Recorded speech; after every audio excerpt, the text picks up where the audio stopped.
Hello friends, welcome to part second of cardiomyopathy. तो part second of cardiomyopathy में हम इसके कॉजेस पढ़ेंगे, इसकी पैथोफिजियोलॉजी पढ़ेंगे और इसके साइन एंड सिम्टम्स पढ़ेंगे। तो फ्रेंड्स, अगर कार्डियोमायोपैथी का आपने पार्ट फर्स्ट नहीं देखा है तो आप वहां देख सकते हो। जो वीडियो है उसके प्लेलिस्ट में जाके आप हिंदी वाला जो सेक्शन है उसमें प्लेलिस्ट है, उसमें जाके देख सकते हो, या फिर मैं इसका जो लिंक है वो पूरा डिस्क्रिप्शन बॉक्स में ऐड कर दूंगी, आप वहां से भी देख सकते हो। तो चलो स्टार्ट करते हैं। इटियोलॉजी या फिर कारण क्या है कार्डियोमायोपैथी के। तो इसके अगर हम कारण देखें कि कार्डियोमायोपैथी क्यों होती है, तो पहला जो कारण है वो है इडियोपैथिक। इडियोपैथिक मीन्स 50% केसेस ऐसे हैं जहां पर जो कारण है वो अननोन है, ठीक है। उसके कारण जो है उसकी रिसर्च अभी नहीं हो पाई है, पता नहीं लग पाया है। तो 50% जो कार्डियोमायोपैथी है उसके जो कॉज है वो बिल्कुल ही अननोन है, उसके कारण अभी पता नहीं लग पाए, ठीक है, रिसर्च अभी नहीं हुई है। दूसरा है जेनेटिक। जेनेटिक मीन्स जो हमारी जीन्स होती है उसमें अगर कोई म्यूटेशन है, कोई परिवर्तन है, ठीक है। एक जीन्स मदर से आती है, एक जीन्स फादर से आती है। अगर दोनों जीन्स में गड़बड़ है तो आगे तो कार्डियोमायोपैथी होना ही है। बट अगर किसी एक जीन्स में भी गड़बड़ है, अगर मदर के जीन्स में भी गड़बड़ है तो आगे किसी भी जनरेशन में वो ट्रांसफर हो सकती है। हेरिडिटरी मतलब एक पीढ़ी से दूसरी पीढ़ी। मान लीजिए कोई ग्रैंड पेरेंट्स है, उनके बच्चे हुए फर्स्ट जनरेशन, ठीक है, और उसमें कार्डियोमायोपैथी नहीं हुआ है, फिर सेकंड पेरेंट्स में भी कार्डियोमायोपैथी नहीं हुआ है। इसका मतलब ये नहीं है कि मतलब वो आगे होगा ही नहीं, वो कहीं ना कहीं किसी ना किसी जनरेशन में आ ही जाएगा। तो जेनेटिक मतलब जो हमारे जीन्स है उसमें कोई परिवर्तन अगर होता है तब भी ये बीमारी आगे जाएगी। तीसरा कारण हाई ब्लड प्रेशर। ऑब्वियस सी बात है, अगर 120/80 mmHg से ऊपर आपका ब्लड प्रेशर है तो हमारी जितनी आर्टरीज होती है उनमें ब्लड का प्रेशर अधिक होता है, ठीक है। और हार्ट को भी बहुत अधिक काम करना पड़ रहा है क्योंकि बीपी ऑलरेडी क्या है, बहुत हाई है। तो हार्ट क्या करेगा, अपना कॉन्ट्रैक्टाइल फंक्शन फटाफट करने की कोशिश करेगा क्योंकि उसको हाई आउटपुट निकालना है बाहर, ठीक है। तो हार्ट के ऊपर एक वर्कलोड बढ़ जाएगा, आर्टरीज के ऊपर एक प्रेशर बढ़ जाएगा, जिसके कारण क्या होगा कि हार्ट जो है वो लगातार कॉन्ट्रैक्शन रिलैक्सेशन लगातार करता रहेगा। तो उससे क्या होगा, उसके ऊपर प्रेशर पड़ेगा और हार्ट का जो मसल्स है ना उसमें कुछ परिवर्तन हो जाएगा, उसमें कुछ रिमॉडलिंग हो जाएगी, ठीक है। तो हार्ट के जो मसल्स है वो एक ही चीज को बार बार करने से, इतना हाई आउटपुट झेलने से, इतना ज्यादा वर्कलोड हार्ट अगर कर रहा है तो उसकी मसल्स में परिवर्तन आ जाएगा, ठीक है। वहां पर हाइपरट्रॉफी भी हो सकती है, उसकी मसल्स बिल्कुल डायलेट भी हो सकती है और वीक भी पड़ सकती है। नेक्स्ट हमारा इस्कीमिया। इस्कीमिया मतलब ऐसा ब्लड जिसमें ऑक्सीजन और न्यूट्रिशन नहीं है। जब हम देखते हैं कि जो कॉर्नरी आर्टरीज होती है हार्ट की, जो हमारे हार्ट को ब्लड सप्लाई देती है, क्योंकि हार्ट भी एक ऑर्गन है, उसको भी ब्लड की नीड पड़ती है, न्यूट्रिशन की नीड पड़ती है। अगर उन कॉर्नरी आर्टरी में कोई प्लेग जमा हो गया, कोई एथेरोस्क्लेरोसिस हो गया है तो क्या होगा, हार्ट के जो मसल्स है उसको ब्लड नहीं पहुंच पाएगा, तो वहां की मसल्स भी उनकी डेथ हो जाएगी, मायोकार्डियल मसल्स की, और धीरे धीरे वहां स्कार फॉर्मेशन मीन्स वो मसल्स हार्ड होनी शुरू हो जाएगी, जिसे हम बोलते हैं रेस्ट्रिक्टिव कार्डियोमायोपैथी। नेक्स्ट हमारा long term alcohol and tobacco. अगर कोई बहुत ज्यादा अल्कोहल ले रहा है बहुत लंबे समय से, ठीक है, तो अल्कोहल क्या करता है, हमारे जो हार्ट है उसके जो सेल्स है ना उसके प्रोसेस पे एक असर डालता है, ठीक है। और जो टोबैको है उसमें क्या होता है, निकोटीन नाम का एक खतरनाक क्या होता है, केमिकल होता है, ठीक है, एक टॉक्सिक सब्सटेंस होता है जो हमारी कॉर्नरी आर्टरीज की जो एंडोथेलियल वॉल्स होती है उनको डैमेज कर देगा। और अगर कॉर्नरी आर्टरीज डैमेज हो जाएंगे तो हार्ट की मसल्स को ब्लड नहीं मिल पाएगा, ठीक है। और अल्कोहल की दिक्कत से क्या होता है, और अल्कोहल क्या करता है, जो हमारा बेरी विटामिन B1 थायमीन जो हमारा है उसको ये बॉडी में लो कर देता है, ठीक है। और थायमीन जरूरी इसलिए होता है क्योंकि थायमीन होने से जो हमारी कार्डिक सेल्स होती है या बॉडी की जो अन्य सेल्स होती है वो एनर्जी बना पाती है ATP फॉर्म में, ठीक है ना। तो अल्कोहल बहुत ही टॉक्सिक सब्सटेंस है और ये हमारे ब्लड प्रेशर को भी इंक्रीज करता है, जिससे कि हार्ट के ऊपर क्या होता है, एक्स्ट्रा वर्क पड़ता है, एक्स्ट्रा लोड पड़ता है। तो हार्ट को अपना साइज, स्ट्रक्चर सब कुछ चेंज करना होता है और कार्डियोमायोपैथी होने का खतरा है। नेक्स्ट हमारा ऑटो इम्यून डिजीज, ठीक है। ऑटो इम्यून मतलब हमारी खुद की ही इम्यूनिटी हमारी बॉडी को डिस्ट्रॉय कर रही है। वैसे तो हमारी इम्यूनिटी हमारे लिए अच्छी होती है, बट कई बार ऐसी डिजीज कंडीशन होती है, उसमें क्या होता है कि जो हमारे इम्यून सेल्स होते हैं वो क्या करते हैं, हमारी बॉडी के ऑर्गन्स को, ठीक है, हमारी बॉडी के ऑर्गन्स क्या करते हैं, बाहर का एंटीजन मान लेते हैं और उन्हीं से ही वो क्या कर देते हैं, एकदम से उन्हीं से ही इंटरेक्शन करना शुरू कर देते हैं, मतलब उन्हीं से ही भिड़ जाते हैं। जिससे क्या होता है कि हमारा जो हार्ट है उसमें जो कार्डियक सेल्स होती है और हमारी इम्यूनिटी की जो इम्यून सेल्स होती है, जब उनमें टकराव होगा तो वहां पर इन्फ्लामेशन होगा, वहां पर फाइब्रस बनेगा, ठीक है। और एक और चीज यहां पर ऑटो इम्यून डिजीज में जो इम्यूनिटी सेल्स होती है उनसे एक साइटोकाइन नाम का टॉक्सिक निकलता है, ठीक है। वो क्या करता है, इस इन्फ्लामेशन को कम करने की कोशिश करता है, ठीक है। बट उससे क्या होता है, वहां और ज्यादा स्कारिंग और फाइब्रस फॉर्मेशन होना शुरू हो जाता है हमारी हार्ट की सेल्स में, और हमारी हार्ट की सेल्स अच्छे से अपना फंक्शन नहीं कर पाती है। तो इसमें क्या होगा, हार्ट में दिक्कत होगी और वहां की जो सेल्स और वहां की जो मसल्स होगी उनमें परिवर्तन आएगा। नेक्स्ट हमारा कीमोथेरेपी एंड रेडिएशंस, ठीक है। कीमोथेरेपी में एक ड्रग होती है डॉक्सोरूबिसिन नाम की ड्रग्स, जो कि डायरेक्टली हमारे कार्डिक सेल को अफेक्ट करती है, ठीक है, और कार्डिक सेल के फंक्शन को नहीं करने देती है, और हमारे जो मसल्स है उसमें क्या करती है, एक अलग से दबाव डालती है, ठीक है। वहां की मसल्स की स्ट्रक्चर में एंड फॉर्मेशन में क्या करती है, अलग ही दबाव डालती है, जिससे कि हार्ट अपना फंक्शन नहीं कर पाता है। अगर आप सोचो रेडिएशन, अगर लंग्स में किसी के कैंसर है और डायरेक्टली ऊपर रेडिएशन पड़ रहा है उसकी चेस्ट में, तो क्या होगा, हमारे लंग्स के नीचे फिर क्या है, हमारा हार्ट भी है। तो उस रेडिएशन से क्या होगा, लंग्स का कैंसर तो ट्रीट हो रहा है, बट नीचे जो हमारा हार्ट है उसकी सेल्स में क्या हो रहा है, डैमेज हो रहा है, ठीक है। तो कीमोथेरेपी एंड रेडिएशन भी क्या है, हार्मफुल है और कॉज करता है कार्डियोमायोपैथी को। नेक्स्ट हमारे पास है हीमोक्रोमेटोसिस। हीमोक्रोमेटोसिस मतलब हीम मतलब आयरन, ठीक है। आयरन अगर अधिक बॉडी में बनना शुरू हो जाएगा, इसका इंटेस्टाइन से अधिक एब्जॉर्प्शन होना शुरू हो जाएगा, तो हमारी पूरी ब्लड स्ट्रीम में क्या होगा, आयरन होगा, और हमारे ऑर्गन्स के अंदर ये डिपॉजिट होना शुरू हो जाएगा, ठीक है। तो अधिक जो आयरन अगर हमारी जो हार्ट की सेल्स है, जो हमारी कार्डियोमायोसाइट जो सेल्स होती है हार्ट की, उनके अंदर अगर अधिक आयरन डिपॉजिट हो जाएगा तो सेल्स अपना फंक्शन नहीं कर पाएंगी, वहां की मसल्स ढंग से कॉन्ट्रैक्शन नहीं कर पाएंगी, ठीक है। और जो सेल्स है वो एटीपी फॉर्म में एनर्जी भी नहीं बना पाएगी, जिससे कि हार्ट को एनर्जी नहीं मिल पाएगी और अपना कॉन्ट्रैक्शन का जो पंपिंग एक्शन है हार्ट का वो नहीं कर पाएगा। वैसे भी हमारे हार्ट को लगातार बहुत सारी एनर्जी की नीड होती है, क्योंकि बिना 1 मिनट रुके हुए हार्ट क्या करता है, लगातार पंपिंग एक्शन करता है। तो हार्ट को ऑक्सीजन एंड न्यूट्रिशन की मींस एनर्जी की बहुत रिक्वायरमेंट है, और अगर आयरन डिपोजिशन हो जाएगा हार्ट के जो सेल्स और मसल्स है तो उसमें हार्ट में एनर्जी नहीं बन पाएगी एटीपी फॉर्म में, और हार्ट की जो हमारी जो मसल्स है वो डैमेज होना शुरू हो जाएगी और कार्डियोमायोपैथी हो सकता है। नेक्स्ट है एमाइलोडोसिस एंड सार्कोडोसिस। एमाइलाइड्स मतलब प्रोटीन्स, ठीक है, ऐसे कुछ प्रोटीन्स जो कि गुच्छे के फॉर्म में बन के हमारे जो हार्ट है उसमें जाके स्टिक हो जाती है, ठीक है। अगर प्रोटीन हमारे हार्ट में डिपॉजिट होना शुरू हो जाएंगी तो जो हमारे हार्ट की मसल्स होती है उनमें टाइटनेस आ जाएगी, ठीक है, उनमें एक स्टिफनेस आ जाएगी।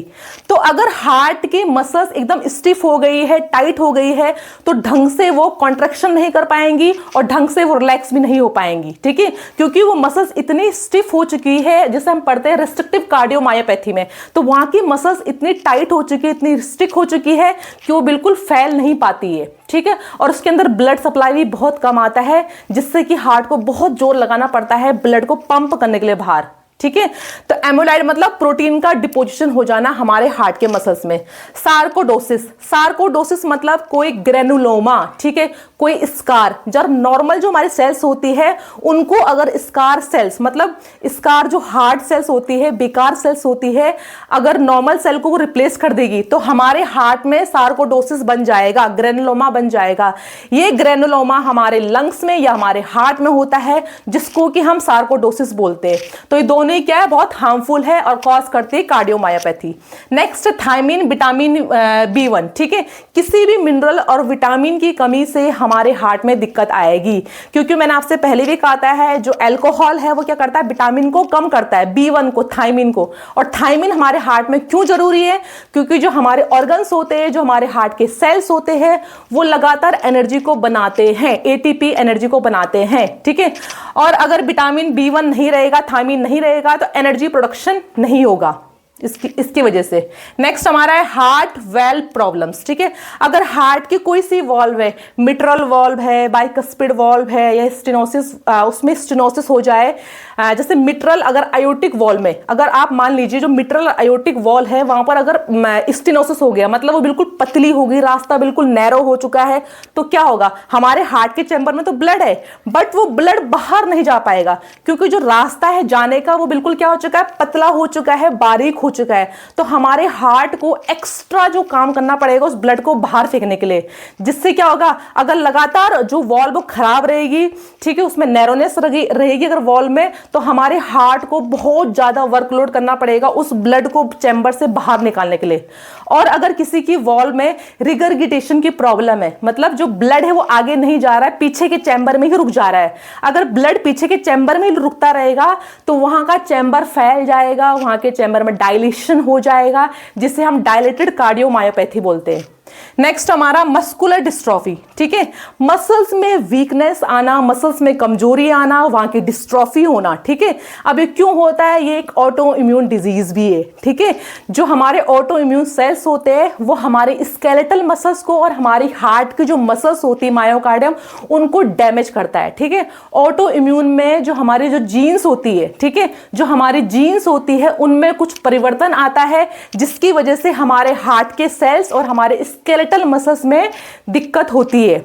इसके अलावा मस्कुलर डिस्ट्रोफी में ट्रोपोनिन नाम का जो प्रोटीन होता है उसके जीन्स में बदलाव आता है, ठीक है।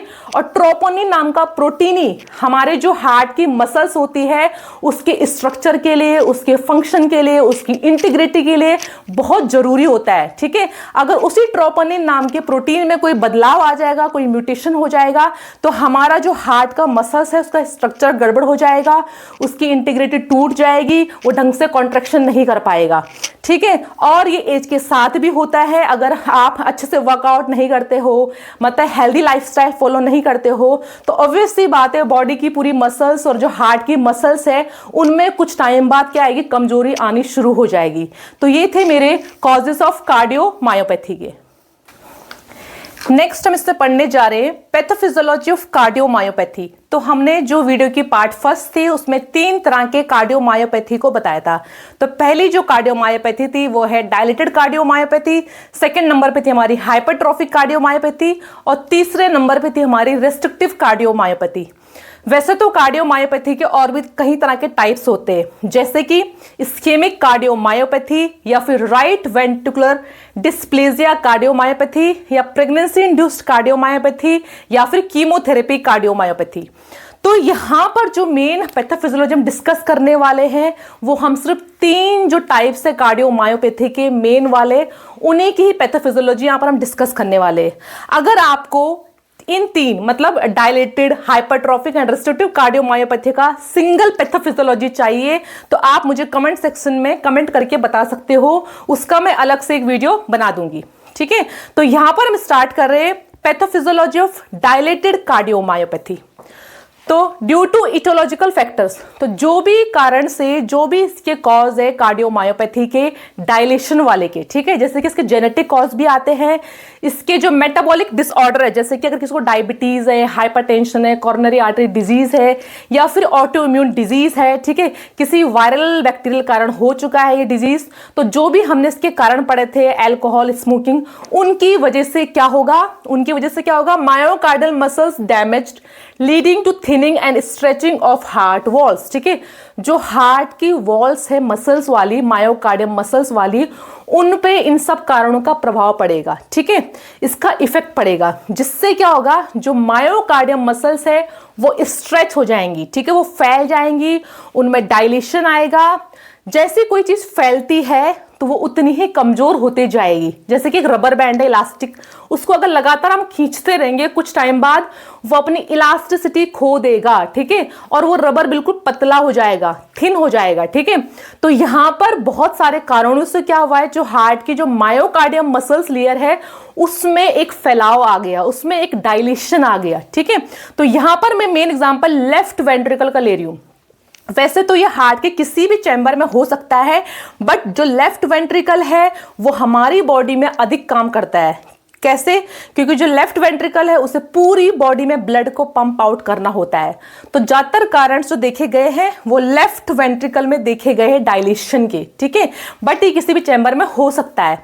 तो जो भी हमने कारण पढ़े थे उससे क्या हुआ है कि जो चैम्बर है, ठीक है, हार्ट का जो चैम्बर है उसमें डायलेशन हुआ है, वहां की मसल्स डिजनरेट होना शुरू हो गई है, टूटना शुरू हो गई है, उनमें एक खिंचाव आ चुका है, ठीक है। अब अगर ये जो वेंट्रिकल है, ठीक है, ये पूरा डायलेट हो चुका है, पूरा फैल चुका है, जिससे इसकी वॉल्स बिल्कुल थिन हो चुकी है, उससे क्या होगा, इंपेयर्ड कॉन्ट्रैक्टिलिटी, सिस्टोलिक फेलियर, ठीक है। आप ढंग से हार्ट कॉन्ट्रैक्शन नहीं कर पाएगा। Contraction means systole, systole means contraction, ठीक है। जिस टाइम हार्ट अपने चैम्बर से ब्लड को बाहर पुश करता है, ब्लड को बाहर फेंकता है, उसको हम सिस्टोल बोलते हैं, उसे हम कॉन्ट्रैक्शन बोलते हैं। अगर कोई चीज बिल्कुल फैल चुकी है गुब्बारे की तरह, ठीक है, तो दोबारा से वो कॉन्ट्रैक्ट वापस नहीं कर सकती। जैसे कि रबर बैंड है तो दोबारा से वो उसी पोजीशन में नहीं आ सकता, वो फैल चुका है। तो यहां पर क्या होगा, इससे ये दिक्कत आएगी कि जो चैम्बर है उसमें ब्लड की फिलिंग तो हो रही है, ठीक है, उसमें ब्लड तो आ रहा है, बट उससे क्या होगा कि जब ये ब्लड को बाहर पुश करने की कोशिश करेगा तो वो नहीं कर पाएगा, ठीक है। इसमें दो प्रॉब्लम्स आ रही है, एक तो लगातार इसमें ब्लड की फिलिंग होते रहेगी, ठीक है। अगर लगातार ब्लड की फिलिंग तो हो रही है, ब्लड तो बहुत सारा है, उससे इसकी वॉल्स पे और ज्यादा स्ट्रेचिंग पड़ेगा, ठीक है। अगर बैलून के अंदर पानी भरते रहोगे तो कुछ टाइम बाद वो बैलून की वॉल्स और ज्यादा स्ट्रेच होती रहेगी, और यहां पर ढंग से कॉन्ट्रैक्शन नहीं कर पा रहा है।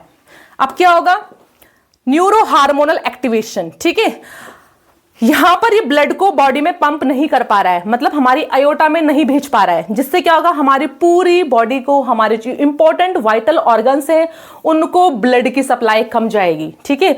और जैसे हमारे इंपॉर्टेंट वाइटल ऑर्गन्स को, हमारी पूरी बॉडी को ऑक्सीजन सप्लाई कम जाएगी, ब्लड कम जाएगा, तो हमारा जो ब्रेन है, हमारा जो न्यूरो हार्मोनल सिस्टम है वो एक्टिवेट हो जाएगा, ठीक है।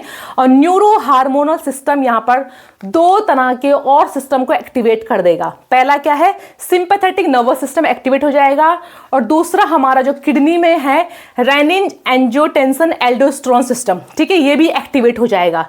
इन दोनों के एक्टिवेशन से क्या होगा, एक तो वाटर की रिटेंशन बॉडी में होनी इकट्ठा स्टार्ट हो जाएगी, ठीक है। मतलब जो किडनी है वो वाटर को मतलब बाहर नहीं जाने देगी, ठीक है, वाटर को बॉडी में रिटेन करके रखेगी, ठीक है ना। तो किडनी क्या कर रही है, वाटर को बॉडी में इकट्ठा कर रही है, उससे और ज्यादा ब्लड का वॉल्यूम बढ़ेगा और ज्यादा ब्लड यहां पर आएगा, बट दोबारा से वही प्रोसेस होगा, जो चैम्बर है वो ब्लड को बाहर नहीं फेंक पाएगा, ठीक है।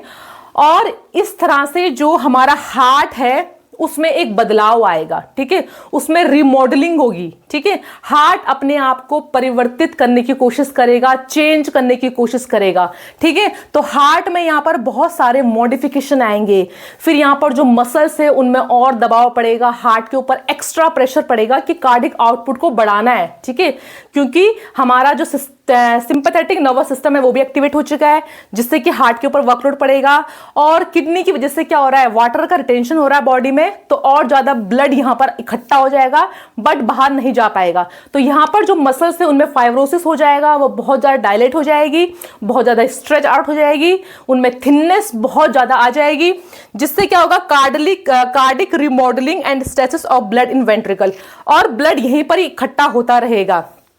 इस वाले कार्डियोमायोपैथी को हम कंजस्टेड कार्डियोमायोपैथी भी बोलते हैं, क्योंकि अगर ब्लड यहां पर लगातार इकट्ठा हो रहा है, बाहर नहीं जा रहा है अयोटा में, तो वापस वो बैकवर्ड फ्लो होगा, पीछे की तरफ जाएगा, और पूरी बॉडी में पेशेंट की क्या कर देगा, एडिमा कॉज कर देगा, लंग्स में बिल्कुल कंजेशन कर देगा।